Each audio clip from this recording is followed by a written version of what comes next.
I gestured to and then 24, and then Isaiah laughed. Yeah. That's what happened. I think instead of watching an audio, by the way. We're off to a roaring start. It's a real humdinger. Yeah, anyway, Kobe's just getting Barn back from Hyperplay in Singapore. That's why he's not here. He should be back next week. Lazy. Unless something else happens. He went to Singapore. It was Yes. did an event. That Why had, didn't he call into the show shoot in it- Singapore? showed it. We can't have Collins on the show, Phreak. Oh, okay. It's too technically difficult. Yeah. We No could. podcast ever does call-ins when they talk What about we should it. do for next It's week if impossible. Kobe doesn't show up is Phreak can just like hold a monitor in front of his face and it can Yeah. be Kobe in his bed, you know? Yeah. So he can just be It'll like, be like Critical Role. He'll just call in and be like, here you go, he's here. And Exactly. like the audio quality's terrible. It'll be great. We're going to start with news. One thing that's happened this split is the LCK is essentially running ahead of schedule because they compressed it so that they could compete in the Asian games. There's a bunch of stuff going on there. So they're actually pretty much locked as far as the teams that are in the playoffs. SKT is not in the playoffs, but they will have enough points for the regional qualifier after the playoffs. That's coming up in a while. We'll see if Faker is there. But the bigger thing is the teams that are in. We got Griffin, who, even though they have the same record as Genji, have the game number score. one seed because of a better game score. Then there's Genji, and then Kingzone and KT are actually going to be playing tonight to decide seeding. And then Afrika is the final team that's going to be in the playoffs. Hanwha is fifth as well. Hanwha is not in the Oh, playoffs. are they? Yeah. Oh, I guess that was off of tie. I'm looking at the standings now, Yeah. but I guess Okay, it must yeah. be off of tie. That must be off of tiebreakers. Yeah. Yep. Yep, so Afrika slinks in, which I'm excited about. I'm still a big Afrika fan just because they do cool stuff. They're one of the teams that like showed the world Relic Shield Ardent Sensor meta, which as a bot laner was just, vindicated that I am the most important person in the Rift. Not that I thought it was the most Everyone exciting else part of the just had game. to accept it. Everyone had to accept, like, see? Yeah, you're all about Ardent Sensor for me. Let's go. It's all about my Jinx. But no, I mean, I just like that team, and so I'm glad that they're in playoffs. Of course, there's still, I think as we talked about last week, a lot of exciting teams in LCK. Griffin straight out of Challenger all the way to #1 regular season. They're making at least finals. If they don't win the finals, if they do win the finals, they're going to Worlds, which is awesome for them at the very least. And if they don't, they have a really good seed in the regional playoffs to go to Worlds Yeah. anyway. So I'm really hoping they make it to Worlds. Yeah. I think, you talk about exciting teams. Griffin has really been that for me. Like Viper has been a guy that I feel like has just kind of like ascended to stardom almost instantaneously. It feels like he plays everything. It's really exciting to see them play and have this much flexibility.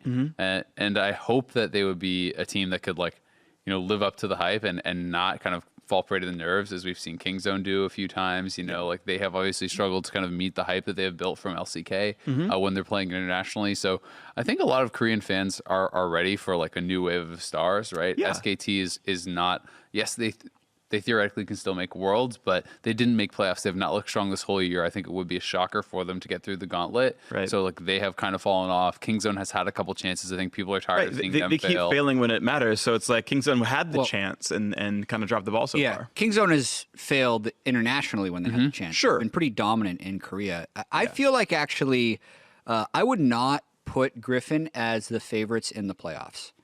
The finals, if Lolly Sports is correct, is in a month. So it's actually September 8th. It's about 2 weeks after the semifinals. That'll be the first time Griffin plays on stage in a month. They finished the first half of the regular season super strong, and then they finished essentially like 12-5, 12-6, something like that. They've lost a bunch of games in the second half. When you compare it with Kingzone, who actually I feel like once 80 carries are back, and I think will continue to be back in patch 8.15, are probably the best team in Korea again. If they play against Kingzone, I think they wouldn't be favorites. If they play against Genji at this point, with, once again, a team that never even did funnel or a lot of the mage bottom lanes, which I think is what Griffin was really good at. They were really good at being super flexible, being very quick to pick up a funnel strategy, move their players around, do weird bot lanes. Yeah. That stuff's just not as optimal anymore. So I would still favor Genji, who used to be Samsung, or Kingzone against them in the finals. To devil's advocate slightly, I think there is value though. So in general, I think that not playing for a month tends to be a weakness, though I think for some teams it can be a plus. The devil's advocate point I want to bring up, though, is if they are not on stage for a month and it's been patch locked for a month, and you get to watch Genji or Kingzone or whoever play through the playoffs, it's like, by the way, we have a Riven Yasuo bot that's really good, and you've literally never played against it. Good luck in game one. right? Like that's the kind of thing where this would be a strength for them. And on total, I don't know if it's a buff or a nerf, but I think like the team that's willing to innovate, that has time to innovate, and in darkness, I think can have like 5 unique you've never seen before chance selects. You can. I just don't feel like that happens, right? I think Kingzone is the only team in my LCK memory that has been able to kind of be slightly a new team, go to finals, and then have something kind of new in finals. It's so hard to actually hold the strategy and be confident enough in the strategy to pull it out on stage and then have it actually work. That's fair. It's definitely possible. Don't get me wrong, but I feel like they've done that in my following of the LCK finals. Like a lot of times, the team that is preceded there actually doesn't do that well. It's the team that has momentum throughout the playoffs, especially when they're a rookie team who had a bad second half of the split. That's fair. In comparison to their first half. I think the bad second half is the most damning of the stats, where it's like actually they've slunk into this spot, and because of LCK seeding rules, you get to go to the finals as opposed to like the semifinals, like an NA or EU would have been. Right. Yeah. I mean, it's still like 5-4 in the second half, and they're 13-5 overall, right? So obviously a much stronger first half. But like Genji's 13-5, KT Roast was 12-5, Kingzone's 12-5. Yep.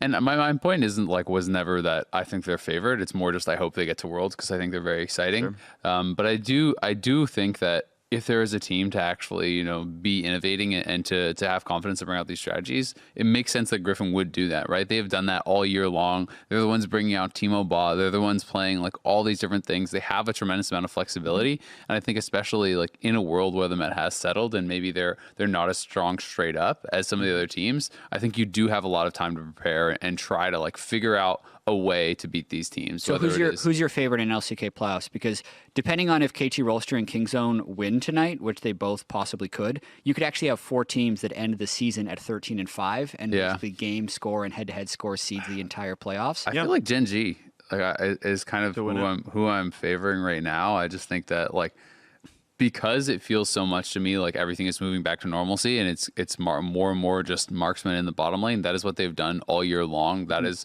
what they did to win the world championship. Like this is a team that I think has had a tremendous amount of stability.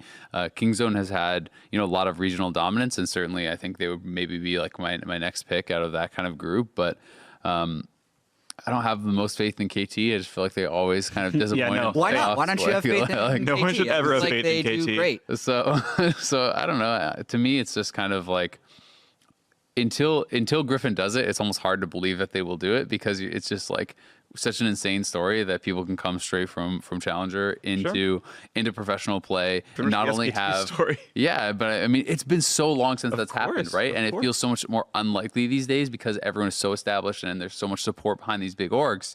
It's like not only did they just go straight into LCK, crush in.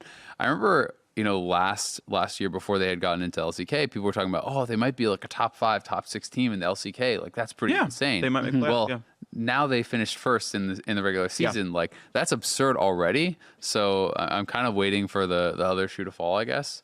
But Gen G I guess would be my favorite. Phreak, do you have a favorite? I mean, I guess I'll just stick with Griffin.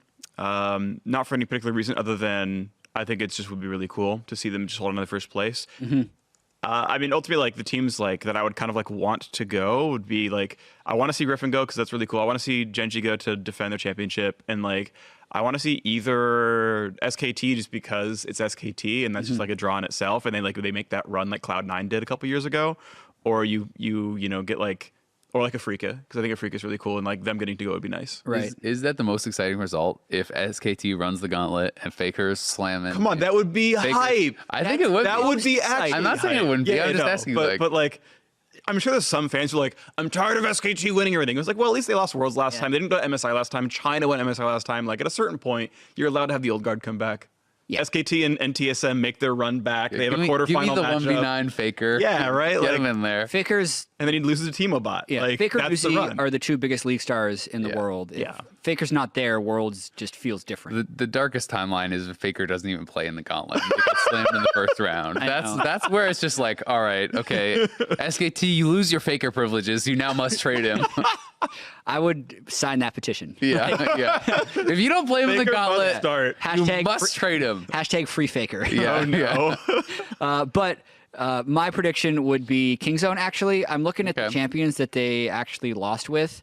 Like, Prey is 11-1 on Ezreal this split, but pretty good. he's 1-4 on Swain, 1-2 on Mordekaiser, 1-1 on Vladimir, 0-1 on Zillion. But whenever you mouse over one of his marksman picks, he's really good, and that's all they're going to be playing. They're not going to be trying with any of this other muckery. Sure. And they're just going to Muckery. Yeah, that's what not a a word. term. This tomfoolery. this tomfoolery. These shenanigans. And they're going to win because they've won 2 splits in a row, and Yep. they're actually super clutch in Korea. Internationally is just where they've been lacking. Sure. That's my. Well, They're, opinion. they're becoming that the means, TSM of Korea, where the fans are like, no, don't win. You're going to disappoint us. That means it's probably really difficult for Griffin to go because they have, since they're a new team, they have no championship points from Right. spring. Yeah. They have to gauntlet. So there's a good chance that Genji or KT Rolster gets the second spot in Korea from championship points. And then that would mean, if this happens, obviously, Yeah. that would mean that Griffin then has to win best of 5s in the regional qualifier, either against Genji or KT Rolster and a Phreak of Phreaks Yeah. or an SKT. Like, obviously they can do that, especially if you're going to predict them to win the whole split. But Yeah. that just, it shows you how important that a lot of those championship points are. Because normally if you're in the finals in summer split, a lot of times win or lose, you're going to Worlds, which is the situation Kingzone would be in if they make it 2 finals. A win would make them go to Worlds as the 1 seed, and a loss would make them go to Worlds as the 2 seed. Yep. So, Yeah. Finals is worlds automatically. yeah, for Kingzone. Yeah, yeah, Anyway, yeah. Korea's going to be very exciting. Those playoffs start very soon, by the way. Their first game, I believe, is this weekend. That'll be the wild card. It's actually a best of 3 for the first round. Then they go to Yeah, best of which 5. always feels weird to me because it's essentially actually playoffs. It's just a 5-team playoff. Yep. It's not a 4-team playoff with a wild card. It's like, no, there's a first match. It's whatever, but I always found that weird. You just don't like It's the never naming changed. convention. It's never changed. Yeah. Well, it has. They used to do blind picking. Game Okay, 5. sure. Sorry. As far as, but okay, yes. When you go back to like Got the it. whole like bracket stage, whatever, like, but whatever. It's a random point. Yep. All right. So there's been a lot of coaching changes in the NA LCS of recent weeks. Obviously, we saw Enero stepping down for Echo Fox. And then we hear that Golden Guardians, I believe the wording was their LCS staff and coach are going to be stepping back, which to me is sounding okay. Well, you're getting rid of the whole staff, at least for now. Enero kind of signed on as a consultant for them. And then the bombshell that kind of dropped recently is Zikz is parting ways with CLG, and that one really shocked me. Yeah. Oh, and Clutch Gaming no longer with DLM as of a Oh, week ago yeah, as another well. one. Yeah, Yeah. exactly. Yeah. And what's interesting is to add more fuel to that fire is Enero tweeted out last night, if I can like quote it properly in my mind, it's like a lot of really good changes coming for the league. Like this is just a start, but we're going the right direction. Seemingly about all the coaching changes. So he seems to, I mean, and I'm reading into it to be fair. Like maybe I'm thinking about it wrong, but it's like he thinks there's a lot of coaches coaching wrong and he wants to like lead the charge into like proper coaching in NA. And from talking with him, I've always respected his opinions and his way of going about stuff. I think he's He said happy with the direction of the league, but it's just a start. That was 13 hours ago. Yeah, and it seemed to be like right after all the coaching updates, and like there have been 4 of them in a row, right over the last week or so. That's because there's no other league news coming out, right? It wasn't like they were like, oh, we're announcing changes to League of Legends or like a rule set to like NA LCS. So that's what I'm guessing it is. Yeah. Can we talk about Zikz first? Yeah, let's do it. Because that's the most shocking one to me. Yeah. Only because he's been with CLG for so long. 5 years. 5 years, 2 Yeah. championships, MSI final. And That's his. they're sitting at, 9 losses in the standings? Yeah, they're down there. yeah. Yeah, so they essentially have to win out to make playoffs. So I feel like their season is basically over. And I understand Yep, from probably. COG's perspective the need to make changes as an organization that has gone to Worlds a lot of times to not even make playoffs for 2 splits in a row. Yeah. I just wish they would have waited 2 weeks. Like I don't think that much is going to happen from a Zikz perspective unless they actually let him go somewhere else for the next 2 weeks. And I need to get confirmation on this, but I believe because of the roster lock, he couldn't be like a head coach for someone else, but he could easily be a consultant. Yeah, so you can work for a team. company. You can, and the thing You is, just can't be rostered. You can still, like, in all but name, be the head coach, right? Like, if a team has that much faith in Yeah, you, you just can't be on stage. exactly, you can't step on stage, but you can tell the person who's stepping on stage exactly what to draft and Yeah. have it all worked out. And he's a guy that's going to be highly sought after. But that brings up the question, do you think Zikz, it's hard to know with coaches, but do you think Zikz was doing a good job? So, all of my experience from talking to other coaches and talking to Zikz has led me to believe that he is a very good coach, that he seems to be extremely well respected by his players. I've never heard them say really anything bad about him. talking to other coaches in the league, by far this is the guy who was brought up the most as person who should be winning coach of the split. So his peers seem to have a ton of respect for him. I have always thought he seemed extremely smart about the game when I've talked to him. Is he doing a good job with the pieces or that he had at CLG? They have done poorly. Should he have been able to teach them to do better in the mid game, the late game? That's a fair argument to make. Sure. But at the end of the day, I think he's a great coach. Did he do a good job with CLG? That's really impossible to know. I would say no because the team is down at the bottom of the standings. But if it were me, I probably would have been looking more at like roster changes than coaching changes. Maybe they just felt the pressure to make something happen right now. But I don't think that the CLG roster will be the same going into next year. I would bet money that it will not be. And then in that situation, should you have moved Zikz at all, right? Or should you have waited and seen kind of what he can do with maybe an improved roster? And it's possible that like it's things that we can't tell, like exactly, and this is not founded at all. Don't hate me. Like, what if there's like huge interpersonal issues, like we tried about last week? But seriously, it's like maybe he doesn't know how to coach the 2018 season, like for whatever reason, and like when we don't think 2019 is going to get any different. Like your time has passed, you no longer keep up with the game. Like I don't know, right? But like I do think there's a certain amount of like. Sometimes people just work together very well, and sometimes they don't. And this might be the situation. And maybe they like their players more than like their coach. So like, no, we're super happy with Battlefrost, super happy with Reignover. Like, we want these guys for 4 years, and Zikz doesn't work with them very well. So sorry, and I don't know, right? Yeah, but Zikz was under contract until the end of 2019. I checked when I saw the news. So they could have kept him on for a while. And man, Phreak, I don't know, because part of me thinks that Zikz had fallen off a little bit, right? I know that a lot of COG's drafts come under heavy criticism. It didn't look like when's the last time it felt like COG was on or ahead of the meta? Yeah, that used to happen a lot. That used to be a very frequent thing in 2017, 2016. And it wasn't a thing this split. And a coach has a lot of different jobs. It's depending on what type of coach you are, you're good at interpersonal issues, you're good at motivation, you're really smart. Right? You're really good at telling people about the game. You can fit any of those skill sets as long as you index in one of them. And I think previously Zikz was really smart about the game, but also how much of Zix's success was linked with how well he worked with Aphromoo. Because this team without Aphromoo has been a large detriment, and I wonder if COG thinks that, well, Zikz doesn't have Aphromoo, then he's not that successful. Right, and that could be it. And you mentioned the whole, like, he used to be ahead of the meta, now he's not. Like, yeah, maybe he still thinks he can counterpick every matchup, and maybe he's actually right, and it's the players mismanaging. Like, it's hard to really say. Results-based analysis says they're losing more than they win, so there goes something's going wrong, and that's kind of true. But if he's like, no, this is the game we play Renekton. This is the week we practice Kled mid-funnel, and it's like, every week you're wrong. What I will say is that I personally have a lot of faith in Zikz. I don't think that CLG was going in the right direction in the past 6 to 8 months. I think this roster and that coach should be successful. So something is missing there. Without knowing if it's particularly Zikz, I can't say. But to Azil's point, I think a lot of other teams should be inquiring about how they can get Zikz. Zikz is going to get picked up. Almost guaranteed. I think that another team is going to want him. I would be shocked to not see him with like a head coach position going into next year. And I mean, about are they ahead of the meta anymore? Are they innovating? I don't know. But the way I saw this team is they had one of the best early games in the league, right? And the way that I see it, so coaches certainly can affect how you play the mid game, how you play the late game. They can affect all stages of the game. But where I have always seen the coaches' impact is most evident is often the early game, because that is where you can give the most direct pre-planning. That is where you can know what is going to happen more accurately and prepare your players with exactly what to do, right? And CLG's early games have been fantastic. They have gotten leads consistently.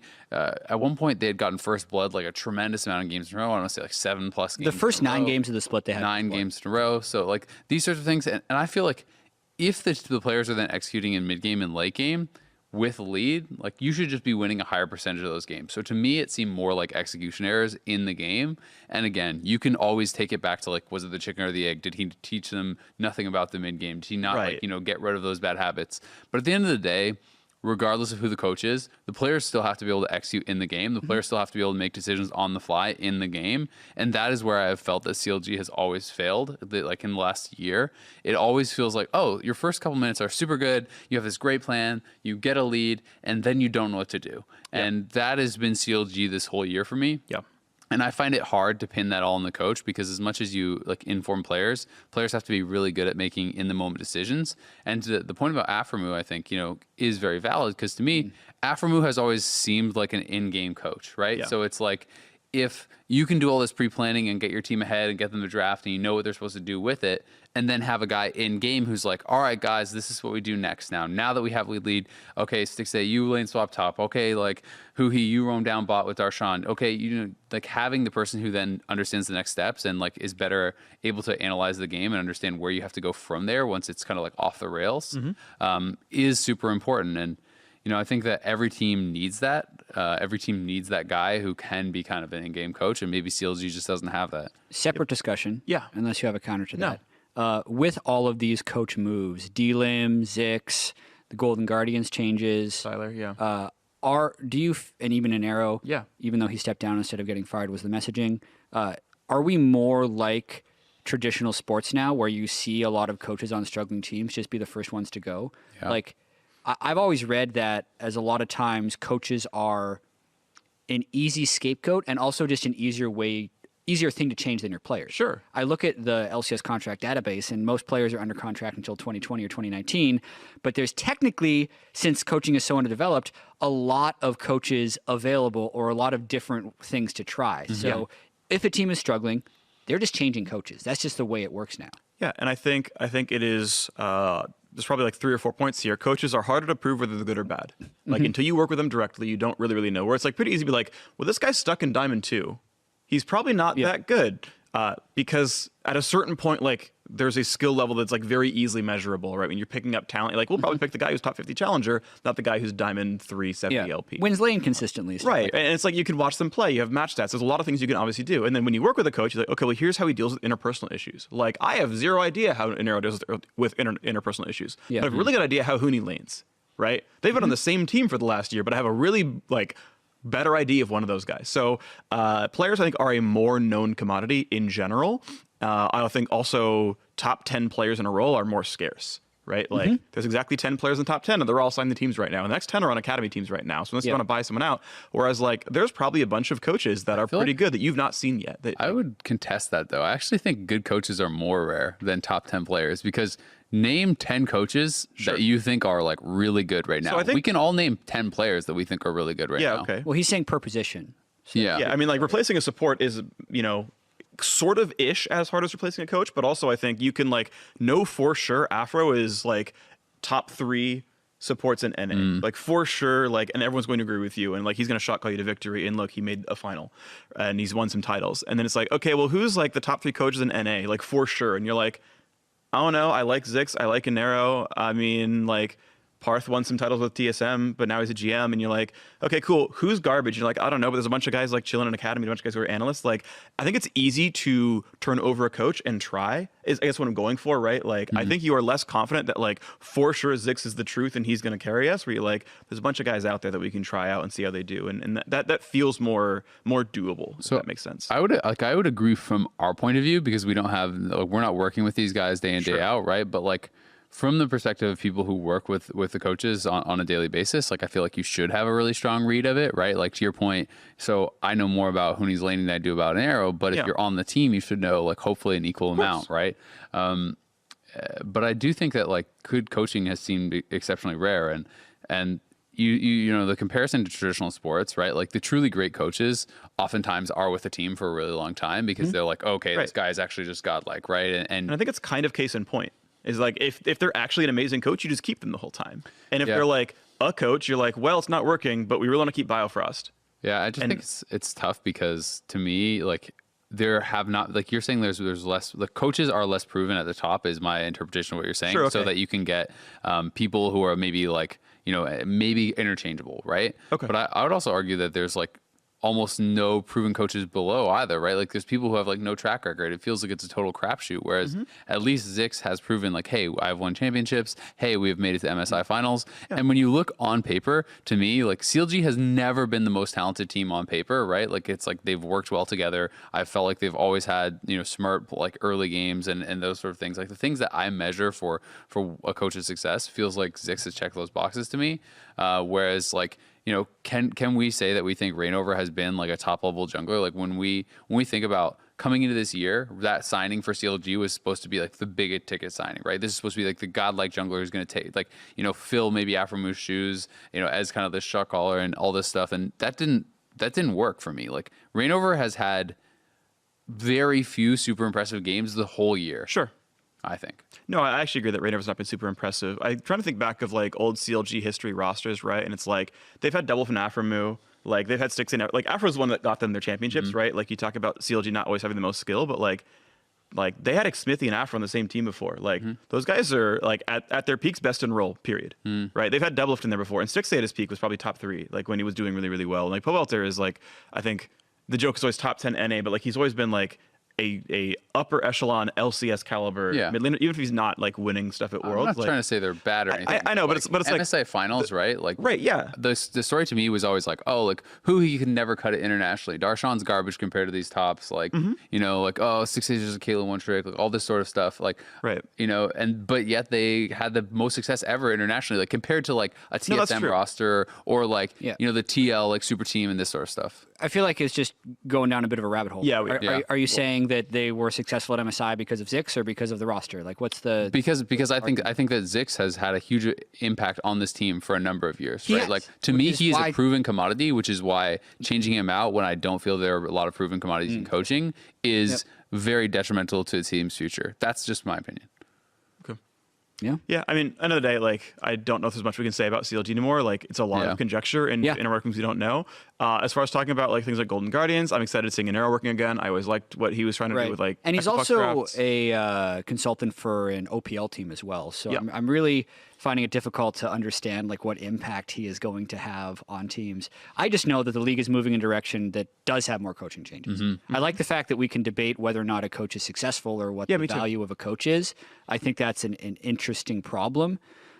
My opinion right now is that I'm shocked to see Zikz because he's been on COG for so long, but I do recognize that they're in 7th. COG's blame, a lot of that falls on Zikz, in my opinion. This split. It doesn't matter what he did in 2016. It doesn't matter what he did in 2017. What matters is what he's done in the last 8 months, and I don't think that's been great. Yeah. Faker and Bang won a bunch of championships. They missed playoffs this time. Like, and Coma's been in the whole time. And SKT's going to have, I mean, you can also argue that Coma's done a bad job this split. And that can happen, right? Like, Coma's the winningest coach in all time, and yet he's coached the best team in the history of the world to 7th place LCK.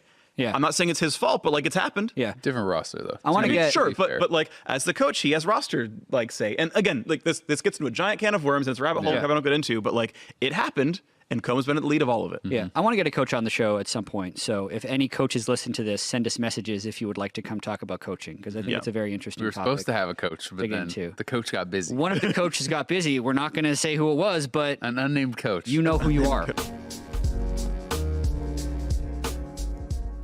Let's move on to the meta discussion. There was a post this morning. We're filming this at 11:12 a.m. is the current time, but it was a post from Riot Scruffy going over some of the changes over the next couple months to be introduced into the game.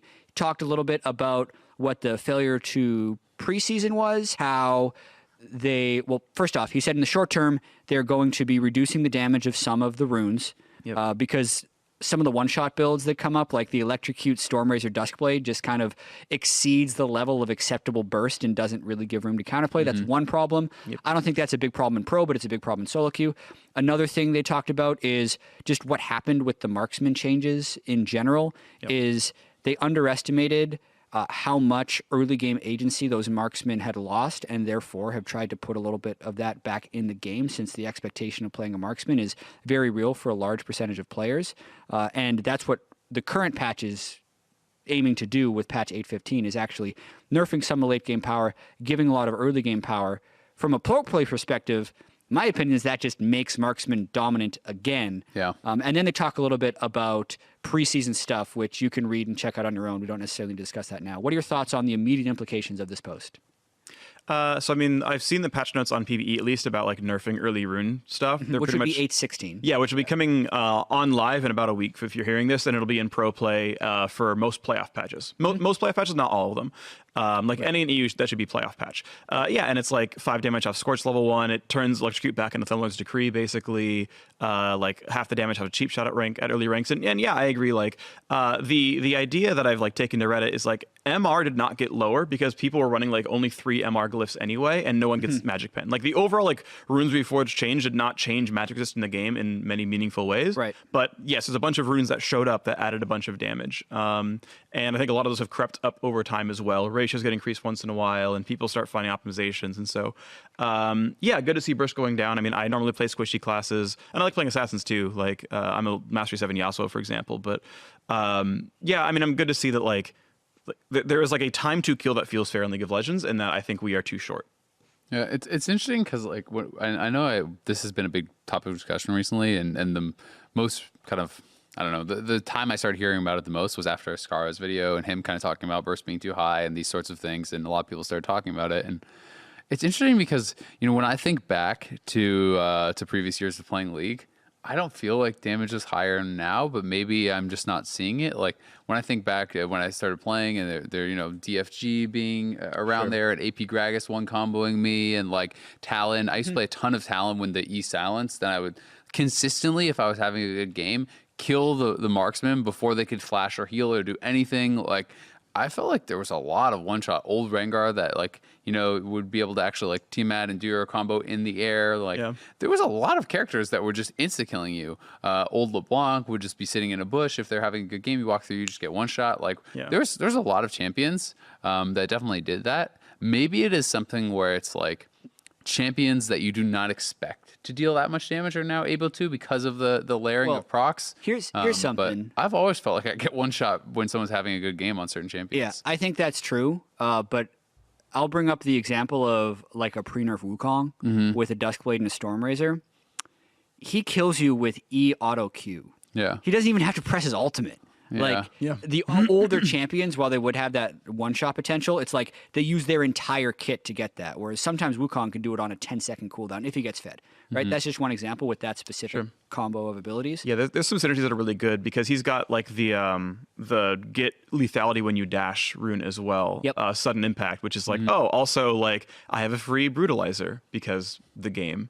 So yeah, I think there are some, and I actually agree, right? Like old AP Gragas, like go watch montages and stuff. Like that champion was nuts. Well, and for what it's worth, all of those one-shot champions got nerfed.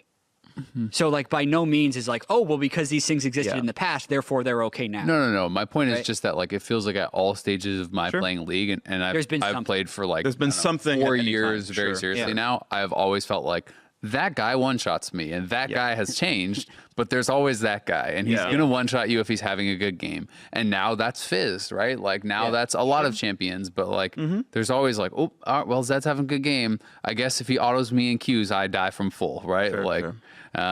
But yeah, I mean, I think that it's the stacking of like, you know, they point out in the post, it's not uncommon to see Scorch, Electrocute, Duskblade, Stormrazor used together, right? Like everything stacking, and I've definitely seen that. You know, I played against a Jhin recently that was doing, it was like, I think it was Dark Harvest Jhin, so it was like Dark Harvest, and then he had like Stormrazor, Rapid Fire, Duskblade, and he just one auto you out of a bush. You lose like 80% of your health if you're a squishy on his first auto, and it's like, wait, what? I played a game last night of Dark Harvest Lethality MF, and there was an Akali who was doing like AP Akali, Akali. No, she would like run, and she would gun at a 20% before she could turn invisible, and then like our like Malzahar just like hits Q and she just dies in her shroud because I did literally 900 on the first auto because love tap plus 300 AD plus Duskblade plus Dark Harvest, and it was like, yeah, it's a little BS. It's like not even critting, it's just all front loaded. Yeah. How do you think this is going to impact pro play, not only in 8.15 but 8.16? The split started off with a ton of funnel strategies. Those are gone with a bunch of mages bought. Feels like it just makes the game slower, to be honest. Okay. I just think you just go, crit marksmen have been getting buffed. You look at win rates, Jinx and Twitch, and these champions are like some of the highest win rates. Yep. They're just better in 8-15. Yep. Well, now I can't one-shot them as easily because all my like procs have been nerfed. And I play Let's Janna and Nami. let's play some Janna and Nami, and Yep. let's go to 50 minutes, and we'll have my 6-item Jinx. Good luck, right? And that's where I feel like the game is heading. Every time you're nerfing like burst and you're buffing marksman, well, then I just want to get greedier and greedier and greedier and play the scaling guy and beat you late, which feels like it's not Ardent Sensor meta, but it feels like more that direction. Tanks come back in when you have marksman as well, because you have to now protect that Jinx and give him space. Yep. So I think tanks were kind of in anyway. I think zero tank teams were never going to be good regardless. But in contrasting like our sort of projection of 8-16 meta compared to like last year's Worlds, I think it is less marksman heavy or less marksman required than there, because the big example being Death Cap is a lot stronger in this year than last year. Like that item is massively buffed, and I think it's part of the reason damage is so high. Like my big theory on why damage is going up, and I think it has, is I think items got more efficient, and Death Cap being a very obvious example of that. Where like Cassiopeia will have more AP in 2018 than she did in 2017. Archangels was better, Death Cap's better. Like she is a stronger champion, period. And these kind of things. So like if you're like, yeah, we're playing Janna Nami, it's like cool, you're gonna die to a single shockwave. And like if you land that, right? And so like some of that kind of play is there of playing a burst mage, because that's still going to be there for the most part. Yeah, I do think that this will advantage the teams that were good last year, and I will agree that it is still. I think it's still possible to play the other way. If you end up actually getting into that greeting arms race of the late game carry with a bunch of protection, someone who's really good at a Swain Fiddle bot lane can still beat you. And Jace top. Right? And Jace top. Like, they can still just pressure you out and crush you. Yeah. I am mostly certain there will be certain teams that go to Worlds who are going to be willing to try that. Like, I don't even know if Fnatic is going to put Reckless back in. Yeah. Even though this is actually the time to do it, because they've actually gotten pretty good at playing with the Mage's bot. And objectively, they're decent. And it makes them so hard to prepare for, right? Just having that. Yeah. Even if they do bring different Reckless styles. back, to be able to put Whipple in like pretty frequently, I think gives them that competitive edge, which would be pretty cool. Yeah. So I'm personally like a little bit blasé about what's happened this split with like Funnel into Mage's bot into now. Well, only some of the time those are going to be good, and you can't do Funnel anymore, and it's mostly what the game was previously. Like, I'm sure pro teams are actually pretty happy about it because it gives them a level of stability at this point. They're happy with what's happened at patch 8.15 and 8.16. They're not happy about the track record of this summer split. Because I feel like a lot of the growth that you could have done in the split is like patched out of the game, right? By this point. A couple things I want to sort of walk back a little bit. So I played a game last night. It was against like some Diamond 1 guy who was doing Smite mid Xayah and just did like Doran's Blade opener, built double longsword, and then like on his third back like built Warrior and then tried to self funnel from there on. Right. So he didn't jungle for the early laning phase. Or maybe he did Raptors at 1, but who cares? Yeah, because he's losing like half the experience. Yeah. He took the big Raptor smote, whatever it was, but like then he tried to be Funnel Eye. And we won the game because like we were winning everywhere else, but like seemed reasonably effective, and like it wasn't that hard to do that and like try to do self-funneling that way. So I think like we talked about it last time where you can probably find other ways to do funneling. I think that can still happen. Also, from what I saw, and maybe I'm misreading things, like I don't think Marksman got buffed that hard. Like they got, like the goal was to have feel positive, power neutral changes to Marksman, where you feel better because your items come online sooner, but their efficiency for the most part went down. Like Infinity Edge is less gold efficient than before, and Storm Razor is less gold efficient than before, but it comes online 400 gold cheaper, so you can multiply sooner, and like some of that can be valuable, but the power is roughly neutral.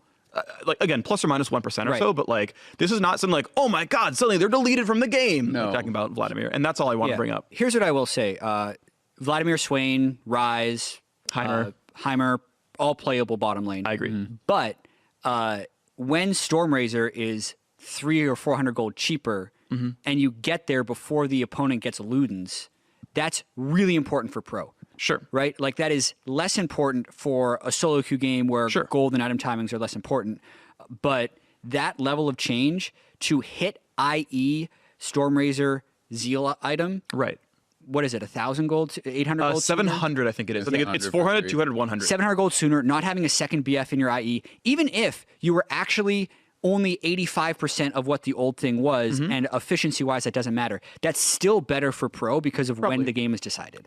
Yeah, and I think that's why we're going to see so many marks. And there's not that many games where you get full 6 items anyway, right? Whereas I think where the efficiency really hurts. But and my point is not because I think, all other strategies are deleted from the game, this is the only way to play.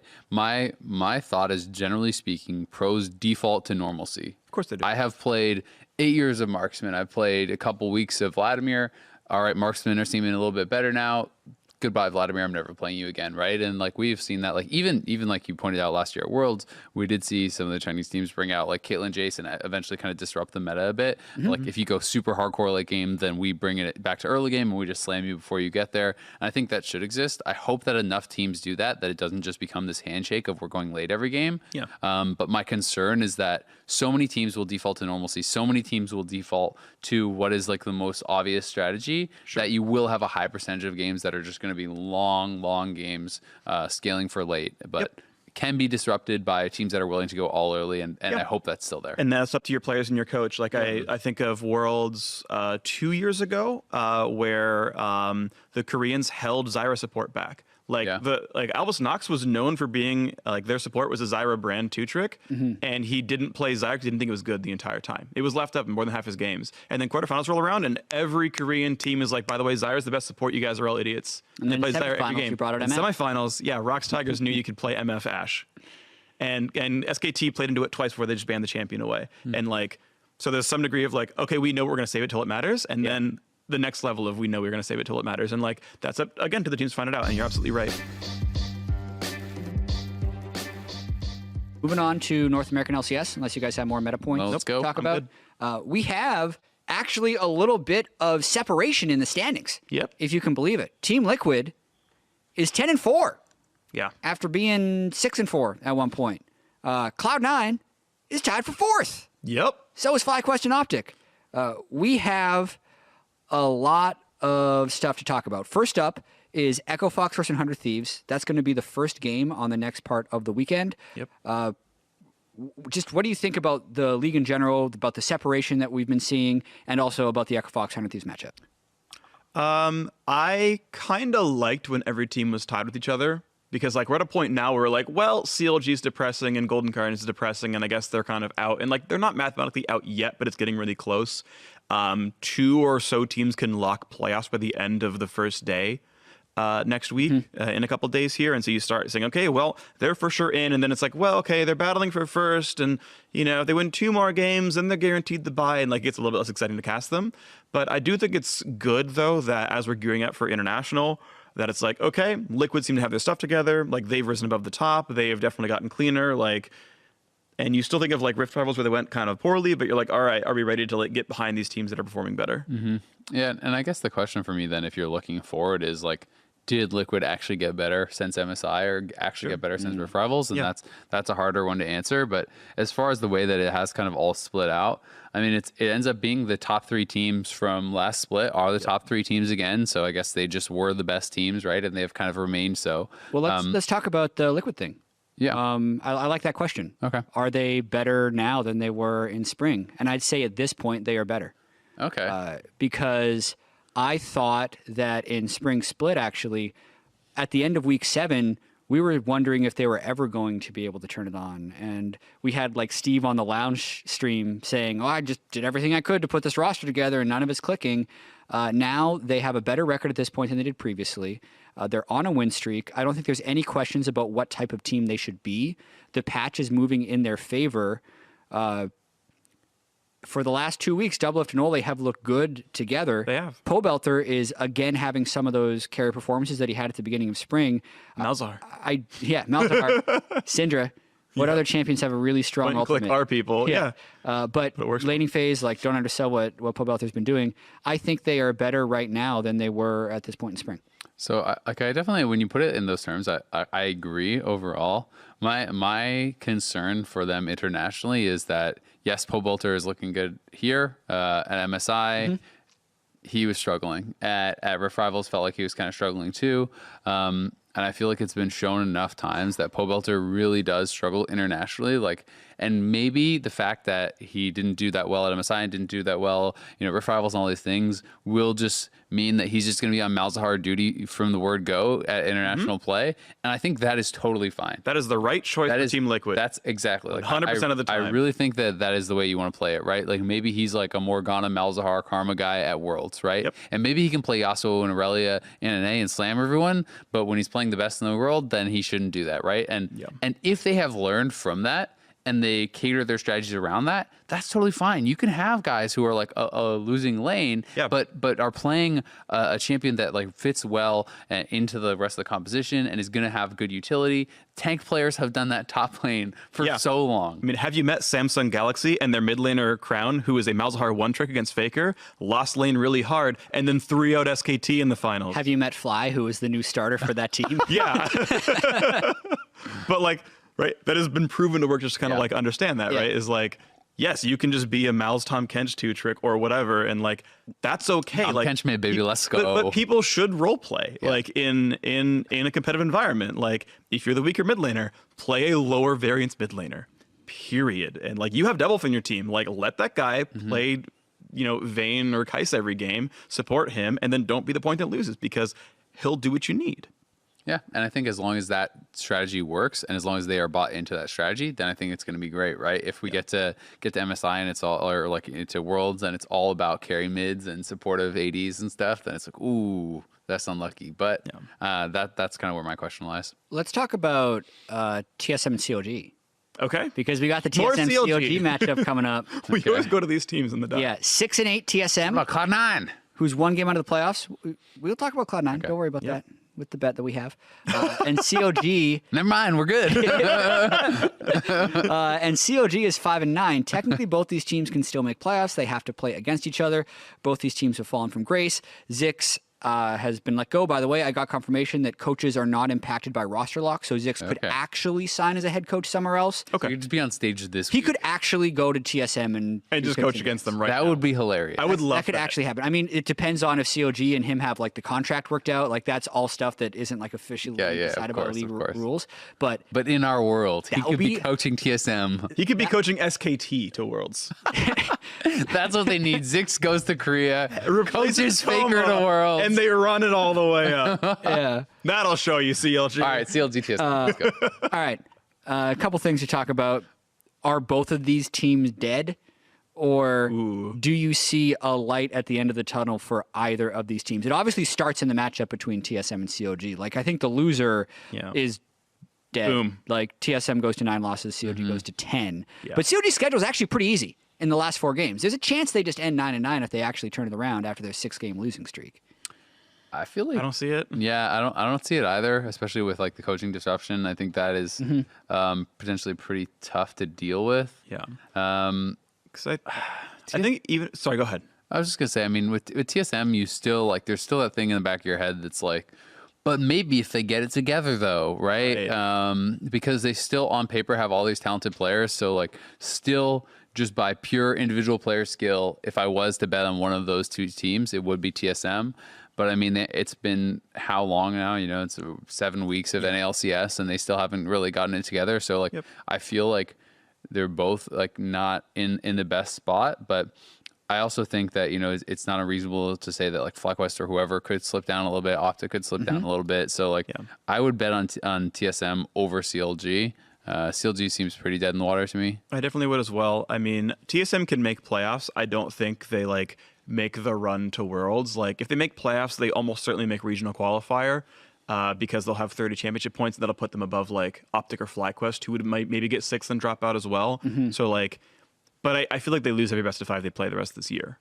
I think they can make 6. Like I can see Optic or FlyQuest dropping, and like that game difference is caught by TSM. I think that's totally reasonable. In fact, I would bet even odds that happens for TSM, and I would take the TSM side of that one. Yeah, I would be surprised if FlyQuest and Optic both made playoffs. Yeah, I think one of them will make playoffs, but the fact that there's only 1 game separating them from TSM, 2 games separating from CLG and Clutch, and even Golden Guardians, like with how topsy-turvy the split has been, a 1 to 2 game lead, even with 4 games to go, is just too much. Like I think there's going to be enough variance to pull them out of that. Yeah, Saturday alone, right? TSM beats CLG, Liquid beats Optic. that sounds like a reasonable thing that could happen. Yep. They're Now now you're tied. tied in standings. Yep.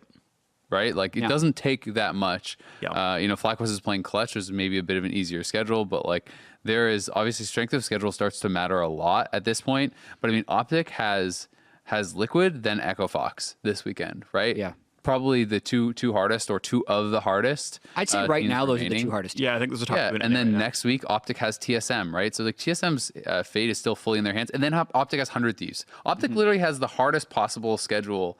Essentially, 3 of their last 4 games are against the top 3 teams, and they have to play TSM. And then their main competitor. So I mean, if TSM wants to get to playoffs, that is a very clear path, right? Like, it's fully in their control. So I think you can build some kind of confidence from that. But yeah, I mean, it's not guaranteed, but it's going to be really tough for Optic with that schedule. All right. The way too early. Give maybe a few examples, but we don't want to spend too long on this. Okay. Just what is your playoff seeding? Who gets the buys and who makes it in as the other 4 teams? I'll start. Okay. I think Team Liquid and Echo Fox. Yep. I'm being real controversial here. Wow. Top 2 We'll teams. get the buys. I think We all agree. Echo Fox got a huge same. ceiling. That was easy. Then 100 Thieves makes it in, Cloud9 makes it in, TSM makes it in, and FlyQuest makes it in. Yep. That's my prediction. Now, the real question then is the seeding among them. Because C9, I think, are only 1 behind 100 Thieves. They are 2 behind 100 Thieves. Okay, so then, yeah, that's just like 1, 2, 3. C9 is 4. And then TSM versus FlyQuest for 5, 6. I'd probably take FlyQuest because they have that 1 game lead right now as 5. And then there you go. Oh, that said, like, FlyQuest still have like the worst stats yet a good record. So maybe we're overrating them as well. I know you like went through Optic's schedule, and so I kind of agree that So like FlyQuest plays Clutch, CLG, Yeah, so that's a win. Golden Guardians, Okay, yeah, so- and Cloud9. They just have a way easier. Okay, so yeah, I think they stay ahead of TSM then. I think TSM Yeah. are probably can drop at least 1 game, and then FlyQuest just keeps their lead over them. So yeah, that's 5, 6 is FlyQuest then TSM. Yeah, I'm pretty much in the same boat. I think. Do you take fourth TSM under 100 place. Thieves afterwards? Pardon? Do you take TSM under 100 Thieves in that case?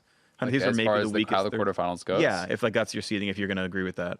Yeah, I would bet on the 100 Thieves beating them in a best of 5. I have a lot of faith, though. I think in Cloud9, I'm building a lot of faith in that roster.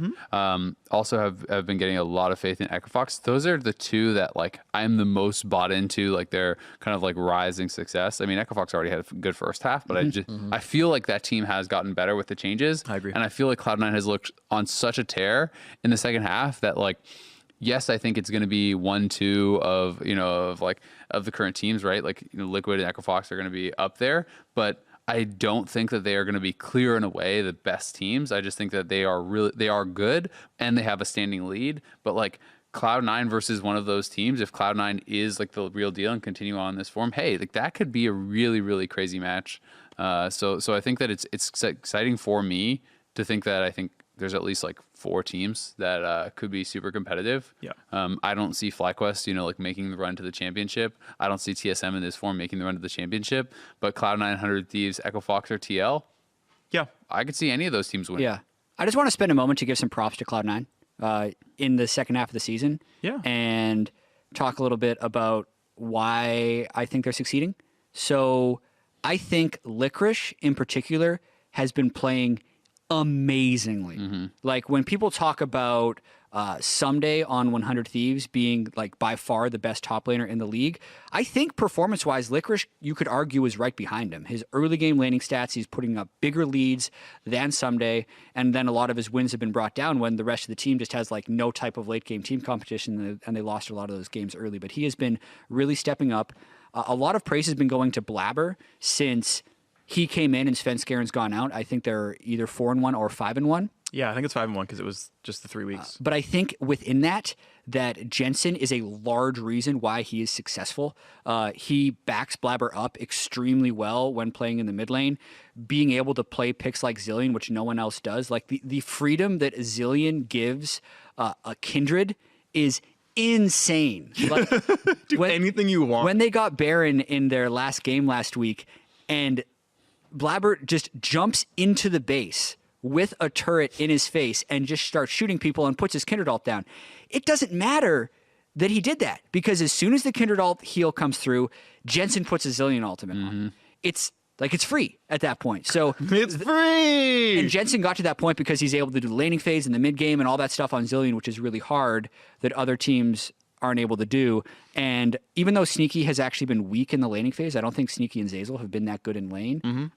You're really seeing the team fighting of Sneaky come through strong. Yep. That's where he's actually been strongest. So those are the reasons why I think Cloud9 has been working lately. And I wanted to call that out because they're 7-7 after starting 1-5. Yeah, I mean, I really liked Reaper's interview. He talked about kind of the different role that Jensen has stepped into, and I think it's cool. Like, Jensen has been this lane dominant guy for so long, has been, you know, one of the best mid laners mechanically in the world for a long time, right? Like, he's this incredible player, and I feel like there's like a lot of kind of maturing that has gone on with him. That he, like, you know, he feels happy to step into this second role where it's like, yes, he is more enabling his jungler, right? And Reaper talked about, hey, he has been kind of like the guy to play the more supportive stuff so Blabber can play aggressive, and that works for the team. And instead of having, you know, like Sven just try to hard camp for Jensen and Jensen carries, right? He has the double Zillion games, 3 Orianna games, and a Lulu game out of his 6 games, right? Like, those are all fairly kind of like supportive style champions. Yes, they obviously can still carry games, but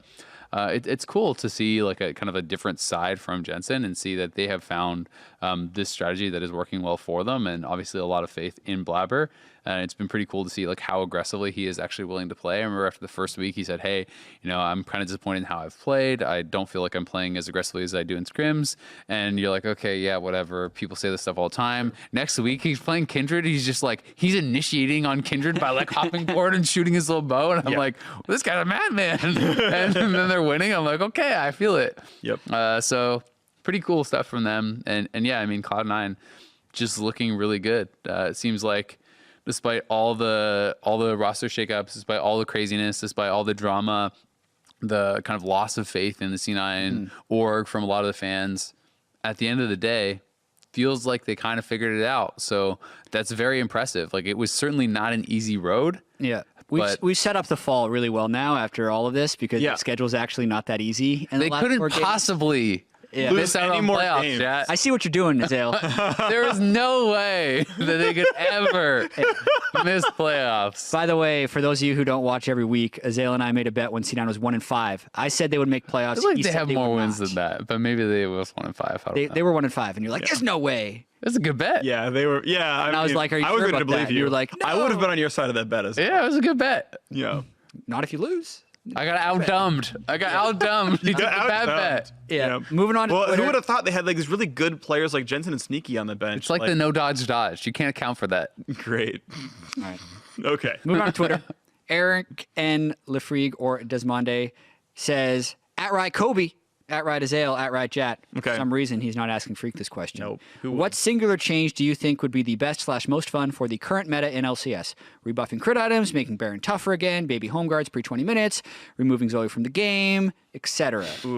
Put your amateur game designer hat on. All right. And then if you're a game designer, like turn off the stream because you probably don't want to I'm hear ready. this, but for the rest of it, just... I'm ready. My suggestion, too disruptive for middle of the season. However, would be fun. teleport starts the game on a 6-minute cooldown. Oh, you're talking about this. And you revert. Yeah, I brought it up internally as well. And the designers were like, not for the middle of the season, too disruptive.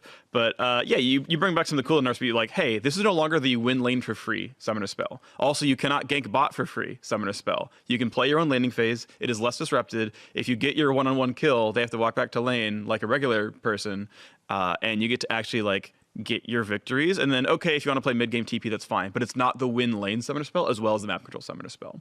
What's interesting is Teleport on live has like a lower win rate than other summoners for By a most lot. roles. Like Ignite Garen is like 2.5% higher in top lane. Like Darius Ghost is 2.5% higher. Like even like Heimerdinger bot lane, heal is still better, like statistically in like ranked games. And so Pro obviously over indexes on, and probably correctly so, on like making sure your laning phase goes okay and you're not the point of failure. But yeah, you turn off TP for the first 6 minutes and suddenly the game I think plays out more fairly. Yeah, that's interesting. I mean, for me, every time I hear people talk about like taking TP out, I'm just like, Yeah, then I just never want to play top lane again, and that's fine. But because it's not about the 1v1. Like I'm totally fine if it's like sweet, okay, put that in, and now there's like an invisible wall where the jungle's not allowed to come, right? Like then sweet, I'm fully all on board. Ignite versus Ignite, less 1v1. Let's see who the better top laner is. But to me, anytime I hear TP's out, then I hear, oh sweet, it's about the jungler, right? Because I got 2v1'd. Even if you don't kill me and you do a bad gank, Kindred just walks in at level 2 and starts shooting me. I now have to base. The wave gets pushed into my turret. I'm now down a level. My lane is lost, right? Yeah. And that feels so bad that it's completely out of your hands. So yeah, I would want to add like top lane mini home guards. Yeah, like top lane like tier inhibitor and tier 2 turret gives you a 50% move speed haste for 3 seconds, just so you can like resuscitate that. Yeah, and maybe something like that would make it cool. It's tough right now. The most fun change. I'm on the teleport mindset right now. I still like Meteo's suggestion of making it uncancelable. Okay. Actually move it back to a 5-minute cooldown, but just you're not allowed to cancel it. Then people just only TP to turrets, which is fine. Still a nerf. Yeah. Then it's still not able to...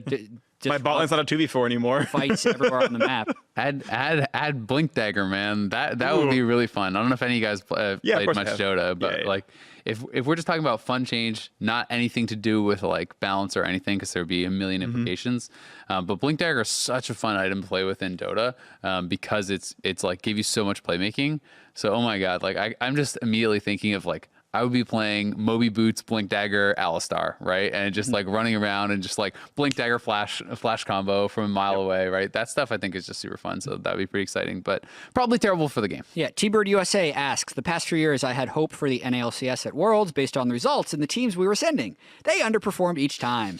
This year I have little hope for NA based on split results and the teams we are likely sending. Does that mean they'll do well? Yes. Yes. Next question. That's actually the correct way to do it. That is the correct way to do it. Blind faith every year. I think I need to give this answer because I think about it a lot. Okay. I think that you look at the way that NA has actually failed, and it's usually right at the end. Yeah. Like legitimately, they'll That's how failure always works. No. Then you stop playing. You could fail like a 1-5 team in group stage, or 0-6 team in group stage, but NA fails as a 3-3 team in group Okay, you're right. Pretty consistent. We lose every tiebreaker ever. Yes, we do. We literally lose every tiebreaker ever. And that is a problem in itself. And ultimately what matters is the actual results. But I would say that's why people remain hopeful. And that's why we can say we're blindly hopeful. It's so close. There's some informed hopefulness in the fact that they can win games on the international stage. They've just never been able to string it together. So I think there's always a chance a couple teams get a little farther than they did last time. And also, yes. Yes. Mark Prinkets, question mark 22. What do you think should be done either by teams or by Riot to make side selection less important? This last week, Blue Side won 9 out of 10 games, with the only red side win being Echo Fox versus COG. Some other stats to back that up. I believe NA LCS is about 62% blue side win. EU LCS is similar. However, the LPL, who plays far fewer games, has a far more games. 49% win rate for blue side. Yeah. It's not absolutely the other way, but it is a little bit more towards centered. I still think blue side is favored, but what do you guys think? So I've thought about this a lot. I mean, a lot of it is like the actual geography of the map. If you're baiting around Baron, blue side is advantage, these sorts of things. Yep. But I think that you can do some different things. Like you can just try to like make sure that you're nerfing OPs more quickly, right? Like the super ultra OPs that are just super high percentage ban rate. If you knock some of those down, like Aatrox and Zoe and Nocturne, if those all took a nerf, then hey, like it's probably a little bit more balanced there. But in general, I feel like the extreme imbalance in NA in particular is because we are actually so bad, or our teams are so bad at counterpicking lanes, at actually picking 4 lane and dominating in lane. And that's something that I think is the reason that LPL is actually having a much higher win rate on the red side. On red side, you get 2 counterpicks. You can counterpick both solo lanes. And if your solo laners are very good, can play a bunch of different champions and actually establish a lead and carry that throughout the rest of the game, that has a huge advantage. How many times can you guys think throughout this split that you have seen, all right, sick, Golden Guardians, last pick for the red side. What's it going to be? The Jace is blind picked. Okay, it's Mundo, right? Like, yeah. Oh, it's Ornn. okay, they're just going to pick like, a support pick is for last. All right, Tom Kench, right? Like how many times have we seen that? And I feel like that is so consistent that teams on blue side are literally pre-counter picking the red side teams because their teams are so inflexible. It's like people do this against Team Liquid all the time. They're like, all right, I'm going to ban out like Gnar or something, and I'm going to pick GP, and Impact's going to pick a tank. Okay, Impact, pick your tank, right? And now I have a good matchup. And that, even for our best teams, is something that people do so consistently. So, like, you are given this advantage to slam lane. You self-counterpick yourself on red side, and then you're like, well, why does red side suck? Yep. And there's one other thing as well. So I agree with everything you said, by the way, that both in geography and in terms of bad counterpicks. The only time I've looked into bad bans was in the height of LeBlanc, Camille, Rengar. Red team, quote unquote, must ban these champions every time. And the statistic was that, like, I mean, blue side was like 75% win rate. It was something obnoxious, right? They were winning every game because red side literally had prescripted bans, which means blue side got to do any 3 bans and a first pick they wanted to make the draft. And of course, blue side won every game. Teams that did not ban exactly LeBlanc, Rengar, Camille had a much higher win rate than teams that did. So by saying, look, these champions are so good, we lose every time. It's like, dog, you have no bans, you lose every time. Like, you're objectively losing champ select. If you're willing to trade, maybe it's not as good, but you're still hurting yourself by doing the meta bans. And it was still sub 50, and it was still weak, but in the only time I've looked at the actual data, doing the meta bans made you a weaker team. Because you were predictable, and the other team could heavily outdraft you, and it was better to trade. And if you left up an OP, you generally have a plan to deal with it. And sure, it definitely implied you were a team that had built a plan, but those plans worked. Yeah, like looking back on it. So like I think that like, hey, we saw the Fiora counterpick to Aatrox. We've seen 2 Aatroxes in NA since the changes, and one of them was the Optic win. And Optic was a team that had not been able to get any wins at all until they did that. And they've tried York and a GP and stuff like this, and you're talking about counterpicks being good. Like we've seen teams trying to beat Nocturne out, and like in Korea, for example, Nocturne's not nearly as high priority. Like Trundle's a first picker ban instead, and it's like there's clearly things that like NA is like refusing to play against that like maybe aren't really so good, but for whatever reason, whether our play styles or counterpicks aren't ready or whatever, it's like red teams are hamstringing themselves, even though they probably don't have to. Yeah. If I had to summarize, I would basically say blue side is stronger right now. Yes. By a little bit, Yep. but it's made more so because poor counterpicking, and that's the red side advantage Yes. in Champ Select. So I agree with what you guys said. It's a good conversation. Thank you very much for the Twitcher question. You guys got any final thoughts before we wrap up the show? Thanks for coming in, Phreak. Thanks, Kobe. for being Appreciate sick. you. I appreciate you as well, Jet. I appreciate you equally. Where's your laptop, Phreak? I didn't want to bring it. Well, I actually Here's forgot the to bring pen it. that has been chewed on instead. I haven't been touching that, thankfully. I didn't chew on it either. Yeah, I forgot my laptop this morning. I also didn't really need it. You guys brought up all the stats that you needed, and I like hanging out with you guys, so thanks. Yeah, thanks for coming on the show. We will have you back See you tomorrow again. for this or that, Jet. Yeah, we film it literally right after this show, but we don't release it. You've ruined the immersion. Spoilers. See you tomorrow, Jet. For this episode to dive. If you have any questions you want answered on the show, tweet @RadChat, @RadAzale, @RadKobe. Not right. Not Phreak. He's not going to be on next week, we don't Nope. think. Kobe should be back next week. And this weekend, we're into the second last week of the NA LCS regular season. NA LCS Countdown kicks off at 1:30 Pacific time on Saturday. And we got Echo Fox Return of Thieves right off the bat. See you then. See you then.